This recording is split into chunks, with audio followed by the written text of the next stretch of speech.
ಧರ್ಮಸ್ಥಳದಲ್ಲಿ ನೂರಾರು ಶವಗಳನ್ನು ಹೂತಿದ್ದೇನೆ ಅಂತ ಹೇಳಿದ ಮಾಸ್ಕ್ ಮ್ಯಾನ್ ಚಿನ್ನಯ್ಯ ಸೌಜನ್ಯ ಮೃತದೇಹವನ್ನ ಎತ್ಕೊಂಡು ಹೋಗಿರೋದನ್ನ ನೋಡಿರೋದಾಗಿ ಹೇಳಿದ್ದ. ಈ ಬಗ್ಗೆ ಚಿನ್ನಯ್ಯನನ್ನ ವಿಚಾರಣೆ ನಡೆಸಬೇಕು ಅಂತ ಆಗ್ರಹಿಸಿ ಎಸ್ಐಟಿ ಠಾಣೆಗೆ ಸೌಜನ್ಯ ಕುಟುಂಬಸ್ಥರು ದೂರು ಕೊಟ್ಟಿದ್ದಾರೆ. ಯೂಟ್ಯೂಬ್ ಚಾನೆಲ್ಗೆ ಕೊಟ್ಟ ಸಂದರ್ಶನದಲ್ಲಿ ಹೇಳಿಕೆ ಕೊಟ್ಟಿದ್ದು, ಚಿನ್ನಯ್ಯನ ಹೇಳಿಕೆಯನ್ನ ಆಧರಿಸಿ ಸೌಜನ್ಯ ತಾಯಿ ಕುಸುಮಾವತಿ ದೂರು ಕೊಟ್ಟಿದ್ದಾರೆ. ಎಸ್ಪಿ ಸೈಮನ್ಗೆ ದೂರು ಸಲ್ಲಿಸಿದ್ದು, ಸೌಜನ್ಯ ತಾಯಿ ಕುಸುಮಾವತಿಯಿಂದ ದೂರನ್ನ ಸ್ವೀಕರಿಸಿ ಹಿಂಬರಹ ಕೊಟ್ಟಿದ್ದಾರೆ ಎಸ್ಐಟಿ ಅಧಿಕಾರಿಗಳು. ಸೌಜನ್ಯ ತಾಯಿ ಕುಸುಮಾವತಿ ಎಸ್ಐಟಿಗೆ ಸಲ್ಲಿಸಿದ ದೂರಿನಲ್ಲಿ ಚಿನ್ನಯ್ಯನ ವಿರುದ್ಧ ಆರೋಪ ಮಾಡಿದ್ದಾರೆ. 2014ರಲ್ಲಿ ಚಿನ್ನಯ್ಯ ಧರ್ಮಸ್ಥಳ ತೊರೆಯೋದಕ್ಕೆ ಸೌಜನ್ಯ ಕೊಲೆಯ ನಂತರದ ಘಟನೆಗಳೇ ಕಾರಣ ಅಂತ ದೂರಲ್ಲಿ ಉಲ್ಲೇಖ ಮಾಡಿದ್ದಾರೆ. ಧರ್ಮಸ್ಥಳದಲ್ಲಿ ನಡೆದಿರುವ ಪ್ರಕರಣಕ್ಕೆ ಸಂಬಂಧಪಟ್ಟ ಹಾಗೆ ತನಿಖೆಗೆ ಇತ್ತೀಚೆಗೆ ರಾಷ್ಟ್ರೀಯ ಮಾನವ ಹಕ್ಕುಗಳ ಆಯೋಗ ನಮ್ಮ ಮನೆಗೆ ಭೇಟಿ ಕೊಟ್ಟಿತ್ತು. ಪಾಂಗಳಕ್ಕೆ ಬಂದು ಹೇಳಿಕೆ ಪಡೆದಿದ್ರು. ಆಗಸ್ಟ್ 13ರಂದು ಉಜಿರೆಗೂ ಬಂದು ಹೇಳಿಕೆ ಕೊಡುವಂತೆ ತಿಳಿಸಿದ್ರು. ಅದೇ ದಿನ ಚಿನ್ನಯ್ಯನ ಅಕ್ಕ ರತ್ನ ಆಯೋಗಕ್ಕೆ ನೀಡಿದ ಹೇಳಿಕೆಯನ್ನ ನಾನು ಕೇಳಿಸಿಕೊಂಡೆ. ರವಿ ಪೂಜಾರಿ ಅನ್ನುವವನು ಸೌಜನ್ಯ ಕೊಲೆ ಅತ್ಯಾಚಾರಕ್ಕೆ ಕಾರಣವಾದವರ ಹೆಸರನ್ನ ಚಿನ್ನಯ್ಯನಿಗೆ ಹೇಳಿದ್ದ. ಅಪರಾಧಿಗಳು ರವಿ ಪೂಜಾರಿಗೆ ಹಣ ಕೊಟ್ಟು ನಂತರ ಕಚೇರಿಯಲ್ಲಿ ಕೊಂದಿದ್ರು. ಇದನ್ನ ಆತನ ಅಕ್ಕ ರತ್ನ ವಿಚಾರಣೆಯಲ್ಲಿ ಹೇಳಿದ್ಲು. ಸೌಜನ್ಯ ಶವ ಸಿಕ್ಕ ಸ್ಥಳದಲ್ಲಿ ಆತ ಹಲವಾರು ಶವಗಳನ್ನ ಹೂತು ಹಾಕಿದ್ದ. ಅಲ್ಲಿ ಸೌಜನ್ಯ ಶವ ಹೂತು ಹಾಕಲು ಸಂಚು ನಡೆದಿರುವ ಸಾಧ್ಯತೆಗಳು ಇದೆ. ಈ ಎಲ್ಲಾ ವಿಚಾರದಲ್ಲಿ ಚಿನ್ನಯ್ಯನನ್ನ ನಾರ್ಕೋ ಪರೀಕ್ಷೆಗೆ ಒಳಪಡಿಸಬೇಕು ಅಂತ ಸೌಜನ್ಯ ತಾಯಿ ಕುಸುಮಾವತಿ ಆಗ್ರಹ ಮಾಡಿದ್ದಾರೆ.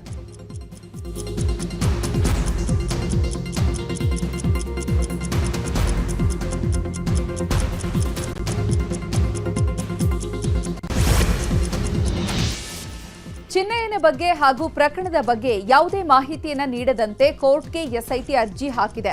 ಎಫ್ಐಆರ್ ಮತ್ತು ಪ್ರಕರಣಗಳ ಸೇರ್ಪಡೆ ಹಾಗೂ ಇತರೆ ಮಾಹಿತಿಗಳನ್ನು ಗೌಪ್ಯವಾಗಿಡಲು ಮನವಿ ಮಾಡಿಕೊಳ್ಳಲಾಗಿದೆ. ಬೆಳ್ತಂಗಡಿ ನ್ಯಾಯಾಲಯಕ್ಕೆ ಎಸ್ಐಟಿ ಅಧಿಕಾರಿಗಳು ಅರ್ಜಿ ಸಲ್ಲಿಕೆ ಮಾಡಿದ್ದಾರೆ. ಸುಜಾತಾ ಭಟ್ ಜಮೀನಿನ ತಗಾದೆ ಬಗ್ಗೆ ಎಸ್ಐಟಿ ಇವತ್ತು ವಿಚಾರಣೆ ಮಾಡಿದೆ. ಕುಟುಂಬ ಕಲಹ ಮನಸ್ತಾಪಗಳ ಬಗ್ಗೆ ತನಿಖಾಧಿಕಾರಿ ಗುಣಪಾಲ್ ಜೆ ಪ್ರಶ್ನಿಸಿದ್ದಾರೆ. ಈ ವೇಳೆ ಉತ್ತರಿಸಿರುವ ಸುಜಾತಾ ಭಟ್ ಅಕ್ಕ ತಂಗಿಯರ ಕುರಿತು ಎಸ್ಐಟಿ ಮುಂದೆ ಹೇಳಿಕೊಂಡಿದ್ದಾರೆ. ಕುಟುಂಬಸ್ಥರ ಮೇಲೆ ಸಾಲು ಸಾಲು ಆರೋಪಗಳನ್ನೂ ಮಾಡಿದ್ದಾರೆ. ಈ ವೇಳೆ ತನಿಖಾಧಿಕಾರಿ ಸೂಕ್ತ ದಾಖಲೆ ಕೊಡಿ ಅಂತ ಕೇಳಿದ್ದಾರೆ. ಯಾವುದೇ ದಾಖಲೆ ಇಲ್ಲ ಅಂತ ಸುಜಾತಾ ಹೇಳಿದ್ದಾರೆ.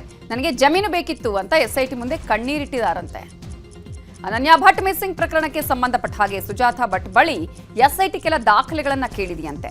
ಆದರೆ ಎಸ್ಐಟಿ ಕೇಳಿದ ದಾಖಲೆಗಳನ್ನ ಕೊಡುವಲ್ಲಿ ಸುಜಾತಾ ಭಟ್ ವಿಫಲರಾಗಿದ್ದಾರೆ ಎನ್ನಲಾಗಿದೆ. ಈ ಹಿನ್ನೆಲೆ ಸುಜಾತಾ ಭಟ್ ಅವರನ್ನ ಎಸ್ಐಟಿ ವಶಕ್ಕೆ ಪಡೆಯುವ ಸಾಧ್ಯತೆಯೂ ಇದೆ ಅಂತ ಹೇಳಲಾಗಿದೆ. ವಸಂತ್ ಗಿಳಿಯಾರ್ ವಿರುದ್ಧ ಬೆಳ್ತಂಗಡಿ ಬ್ಲಾಕ್ ಕಾಂಗ್ರೆಸ್ ಅಧ್ಯಕ್ಷ ವಸಂತ್ ಗೌಡ ದೂರು ನೀಡಿದ್ದಾರೆ. ಬೆಳ್ತಂಗಡಿ ಪೊಲೀಸ್ ಠಾಣೆಗೆ ದೂರು ನೀಡಿರುವಂತದ್ದು ತಿಮರೋಡಿಗೆ ರಕ್ಷಿತ್ ಶಿವರಾಮ್ ರಕ್ಷಣೆಯನ್ನ ಕೊಟ್ಟಿದ್ದಾರೆ ಅಂತ ಗಿಳಿಯಾರ್ ಸುಳ್ಳು ಆರೋಪ ಮಾಡಿದ್ದಾರೆ. ಬಿಕೆ ಹರಿಪ್ರಸಾದ್ ವಿರುದ್ಧವೂ ಸುಳ್ಳು ಆರೋಪಗಳನ್ನ ಮಾಡಿದ್ದಾರೆ. ಬೆಳ್ತಂಗಡಿಯಲ್ಲಿ ಗಲಾಟೆ ಸೃಷ್ಟಿಸುವ ಪ್ರಯತ್ನಗಳು ಕೂಡ ನಡೀತಾ ಇದೆ ಅಂತ ವಸಂತ್ ಗಿಳಿಯಾರ್ ವಿರುದ್ಧ ವಸಂತ್ ಗೌಡ ದೂರು ನೀಡಿದ್ದಾರೆ. ಬಿಜೆಪಿಯಿಂದ ಧರ್ಮಸ್ಥಳ ಚಲೋ ವಿಚಾರವಾಗಿ ಕಾಂಗ್ರೆಸ್ ನಾಯಕರು ಕಿಡಿಕಾರಿದ್ದಾರೆ. ಬೆಂಗಳೂರಲ್ಲಿ ಮಾತನಾಡಿರೋ ಸಚಿವ ಎಂಬಿ ಪಾಟೀಲ್, ಯಾವುದೇ ಸರ್ಕಾರ ಇದ್ರೂ ಎಸ್ಐಟಿ ರಚಿಸಿ ತನಿಖೆ ಮಾಡಲೇಬೇಕಿತ್ತು. ಅದರಂತೆ ನಮ್ಮ ಸರ್ಕಾರ ಮಾಡಿದೆ. ಬಿಜೆಪಿಗರು ಈಗ ರಾಜಕೀಯವಾಗಿ ಉಪಯೋಗಿಸ್ತಾ ಇದ್ದಾರೆ. ಮೊದಲು ಸ್ವಾಗತಿಸಿ ಈಗ ಕೊನೆಯ ಹಂತದಲ್ಲಿ ನಾಟಕ ಮಾಡ್ತಿದ್ದಾರೆ ಅಂತ ಹೇಳಿದ್ದಾರೆ. ಈ ರೀತಿ ಒಂದು ಅಪಾದನೆಗಳು ಬಂದಾಗ ಕಾಂಗ್ರೆಸ್ ಇರಲಿ, ಬಿಜೆಪಿ ಇರಲಿ, ದಳ ಇರಲಿ, ಯಾವುದೇ ಸರ್ಕಾರ ಇರಲಿ ಎಸ್ಐಟಿ ಅಂತೂ ಮಾಡಲೇಬೇಕಾಗ್ತಿತ್ತ. ಗಂಭೀರ ಆರೋಪಗಳು ಬಂದಮೇಲೆ ಅದು ಸುಳ್ಳಿದಾವೆ, ಸತ್ಯ ಇದಾವೆ, ಅದು ಬೇರೆ. ಬಿಜೆಪಿಯವರು ಕೂಡ ಎಸ್ಐಟಿಯನ್ನು ಸ್ವಾಗತ ಮಾಡಿದ್ದಾರೆ. ಮುಂದೆ ಈಗ ರಾಜಕಾರಣ ಮಾಡ್ತಾ ಇದ್ದಾರೆ. ಅಲ್ಲೇನೂ ಸಿಕ್ಕಲಿಲ್ಲ, ಏನೂ ಆಗಲಿಲ್ಲ. ನಾವು ಅದೇ ಪ್ರಾರ್ಥನೆ ಮಾಡ್ತಿದ್ದಲ್ಲ, ಸಿಕ್ಕು ಏನೋ ತದಾಗಬಾರ್ದಪ್ಪ, ಮಂಜುನಾಥೇಶ್ವರ ಹೆಸರಿಗೆ ಕಳಂಕ ಬರಬಾರ್ದು ನಾವು ಪ್ರಾರ್ಥನೆ ಮಾಡ್ತಾ ಇದ್ದೀವಿ. ಅವಾಗ ಹೇಳಬೇಕಾಗಿತ್ತು ಎಸ್ಐಟಿ ಬೇಡ ಅಂಥೇಳಿ. ವೆಲ್ಕಮ್ ಮಾಡಿ ಈಗೇನೋ ಅಲ್ಲಿ ಇರುವಾಗಲಾರ್ದ ಮ್ಯಾಗ ಇದನ್ನು ರಾಜಕೀಯವಾಗಿ ಉಪಯೋಗಿಸ್ತಾ ಇದ್ದಾರೆ. ಇವರು ಉದ್ದೇಶ ಬೇರೆ ಇದೆ. ಈ ರೀತಿ ಸುಳ್ಳು ಅಪಾದನೆಗಳು ಮಾಡಿ, ಸುಳ್ಳು ಮಾಡಿಸಿ ಧರ್ಮಸ್ಥಳವನ್ನು ಇದು ಮಾಡಲಿಕ್ಕೆ ಯಾರು ಬಯಸಿದ್ರಲ್ಲ ಅವ್ರಿಗೆ ಸರಿಯಾದಂಥ ಒಂದು ಪಾಠ ಕಲಿಸಿದಂಗೆ ಆಗ್ತದೆ. ಇನ್ನು ಬಿಜೆಪಿ ರಾಜ್ಯಾಧ್ಯಕ್ಷ ಬಿವೈ ವಿಜಯೇಂದ್ರ ಮಾತಾಡಿ ಪ್ರಕರಣದ ಹಿಂದಿರುವ ದುಷ್ಟ ಶಕ್ತಿಗಳ ಸಂಚು ಹೊರಗೆ ಬರಬೇಕು ಅಂತ ಹೇಳಿದ್ದಾರೆ. ಎಸ್ಐಟಿ ಹುಚ್ಚಾಟ ಎಲ್ಲಿವರೆಗೂ ನಡೆಸ್ತೀರಾ? ಅದಕ್ಕೊಂದು ಅಂತ್ಯ ಬೇಕಲ್ವಾ? ಅಪಪ್ರಚಾರ ಮಾಡ್ತಿರೋರ ಮೇಲೆ ಯಾಕೆ ಎಫ್ಐಆರ್ ಹಾಕ್ತಾ ಇಲ್ಲ? ಈ ಪ್ರಕರಣವನ್ನ ಎನ್ಐಎ ಅಥವಾ ಸಿಬಿಐ ಮೂಲಕ ತನಿಖೆ ನಡೆಸಬೇಕು ಅಂತ ಆಗ್ರಹಿಸಿದ್ದಾರೆ. ಇವತ್ತು ಧರ್ಮಸ್ಥಳದ ವಿಚಾರದಲ್ಲಿ ರಾಜ್ಯ ಸರ್ಕಾರ ಎಸ್ಐಟಿ ಘಟನೆ ಮಾಡಿದಾಗ ನಾವು ವಿರೋಧ ಮಾಡಲಿಲ್ಲ. ಆದರೆ ಅಪಪ್ರಚಾರ ಪ್ರಾರಂಭ ಆದಾಗ ಅವರು ಅಪಪ್ರಚಾರ ಮಾಡುವ ಶಕ್ತಿಗಳ ವಿರುದ್ಧ, ದುಷ್ಟ ಶಕ್ತಿಗಳ ವಿರುದ್ಧ ಯಾವತ್ತೂ ಒಂದು ಕೇಸು ಕೂಡ ನೀವು ಬುಕ್ ಮಾಡಲಿಲ್ಲ ರಾಜ್ಯ ಸರ್ಕಾರ.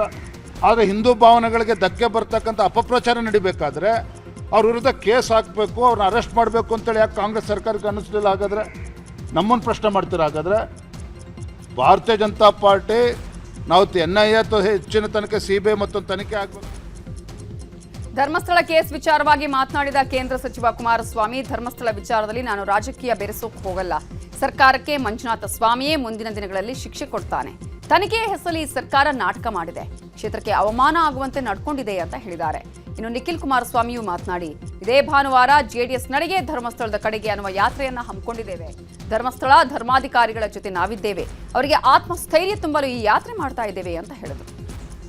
ನಾನು ಧರ್ಮ ಬೆರೆಸ್ಲಿಕ್ಕೆ ಹೋಗೋದಿಲ್ಲ, ಆದರೆ ಸರ್ಕಾರ ನೆಟ್ಟುಕೊಂಡಂಥ ರೀತಿ ಆ ಒಂದು ಕ್ಷೇತ್ರಕ್ಕೆ ಒಂದು ಅವಮಾನ ಅನುಮಾನಗಳಾಗ್ತಕ್ಕಂಥ ರೀತಿಯಲ್ಲಿ ಈ ಸರ್ಕಾರ SIT ಹೆಸರಿನಲ್ಲಿ ಈ ಒಂದು ತನಿಖೆಯ ಒಂದು ನಾಟಕ ಏನಾಡಿದ್ರು.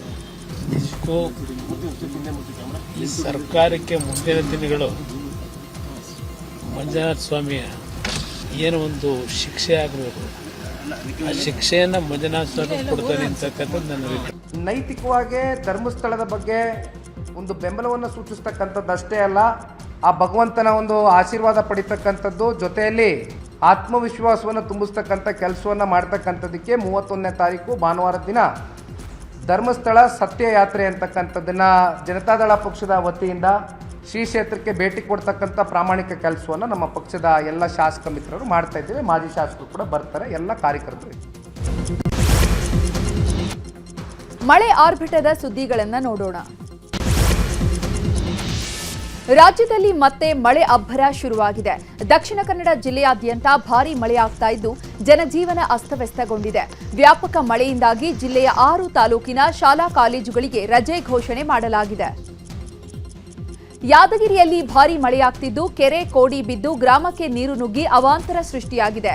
ಯರಗೋಳ ಗ್ರಾಮಕ್ಕೆ ನೀರು ನುಗ್ಗಿದ ಪರಿಣಾಮ ಮನೆಗಳು ಜಲಾವೃತವಾಗಿದೆ. ಹಳ್ಳದ ಕಿರು ಸೇತುವೆ ಮುಳುಗಡೆಯಾಗಿದೆ. ಇದರಿಂದಾಗಿ ಗ್ರಾಮಕ್ಕೆ ತೆರಳಲು ಜನರು ಹಗ್ಗದ ಸಹಾಯವನ್ನ ಪಡೆದು ಓಡಾಡ್ತಿದ್ದಾರೆ.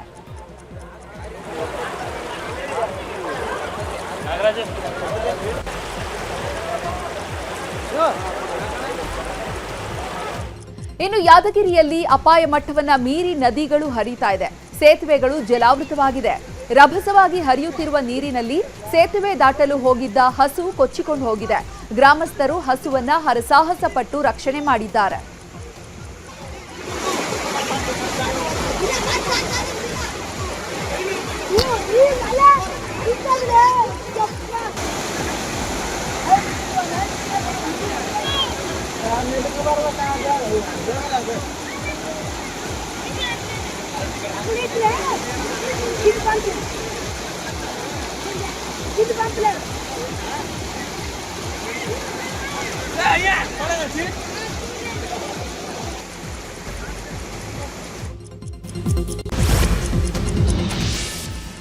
ಕಲಬುರಗಿಯಲ್ಲಿ ಧಾರಾಕಾರ ಮಳೆಗೆ ರೈತರು ಕಂಗಾಲಾಗಿದ್ದಾರೆ. ಚಿತ್ತಾಪುರ ತಾಲೂಕಿನ ಹಲಕರಟಿ ಗ್ರಾಮದಲ್ಲಿ ಬಿಸಿಲಿಗೆ ಒಣಗಿ ಹಾಕಿದ್ದ 300 ಕ್ವಿಂಟಲ್ ಹೆಸರು ಕಾಳು ಮಳೆ ನೀರಲ್ಲೇ ಕೊಚ್ಚಿ ಹೋಗಿದೆ. ದರ್ಗಾ ಪಕ್ಕದ ಬೃಹತ್ ಹಳ್ಳ ಹರಿದು ಹೆಸರು ಫಸಲು ನೀರ್ಪಾಲಾಗಿದೆ.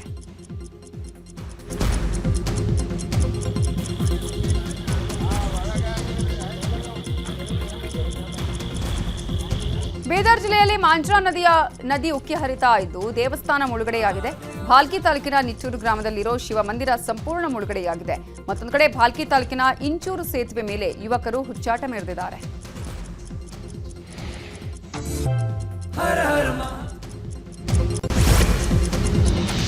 ಲಿಂಗನಮಕ್ಕಿ ಜಲಾಶಯದಿಂದ ಭಾರೀ ಪ್ರಮಾಣದ ನೀರು ಬಿಡುಗಡೆ ಹಿನ್ನೆಲೆ ಜೋಗ ಜಲಪಾತ ಮೈದುಂಬಿ ಧುಮ್ಮಿ ಕೂತಿದೆ. ಕಳೆದ 2 ದಿನಗಳಿಂದ ಮಳೆಯಾಗ್ತಾ ಇದ್ದು ಲಿಂಗನಮಕ್ಕಿ ಜಲಾಶಯ ಒಳಹರಿವು ಹೆಚ್ಚಳವಾಗಿದೆ. ಈಗಾಗಲೇ ಜಲಾಶಯ ಭರ್ತಿಯಾಗಿರೋದ್ರಿಂದ ಎಲ್ಲಾ ಗೇಟ್ಗಳನ್ನು ಓಪನ್ ಮಾಡಲಾಗಿದೆ. ಗೇಟ್ ಓಪನ್ ಮಾಡ್ತಿದ್ದಂತೆ ಜೋಗ ಜಲಪಾತ ಧುಮ್ಮಿ ಕೂತಿದೆ.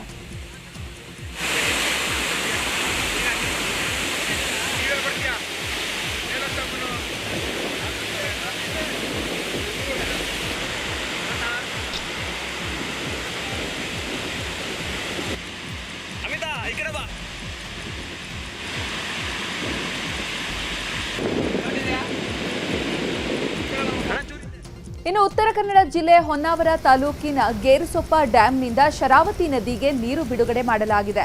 ಡ್ಯಾಂನ 6 ಗೇಟ್ಗಳ ಮೂಲಕ ನೀರು ಬಿಡಲಾಗಿದ್ದು ಶರಾವತಿ ನದಿ ತಟದ ಜನರಲ್ಲಿ ಪ್ರವಾಹದ ಭೀತಿ ಶುರುವಾಗಿದೆ.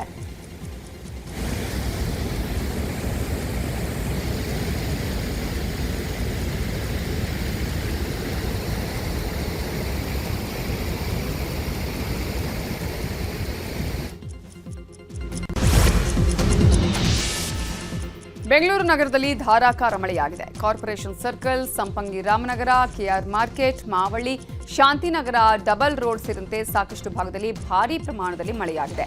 ಬಸವನಗುಡಿ, ಬಸವೇಶ್ವರ ನಗರ, ರಾಜಾಜಿನಗರ ಭಾಗದಲ್ಲೂ ಮಳೆಯಾಗಿದ್ದು ಹವಾಮಾನ ಇಲಾಖೆ ಯೆಲ್ಲೋ ಅಲರ್ಟ್ ಕೊಟ್ಟಿತ್ತು. ಗುಡುಗು ಸಹಿತ ಮಳೆಯಾಗುವ ಎಚ್ಚರಿಕೆಯನ್ನು ನೀಡಿತ್ತು.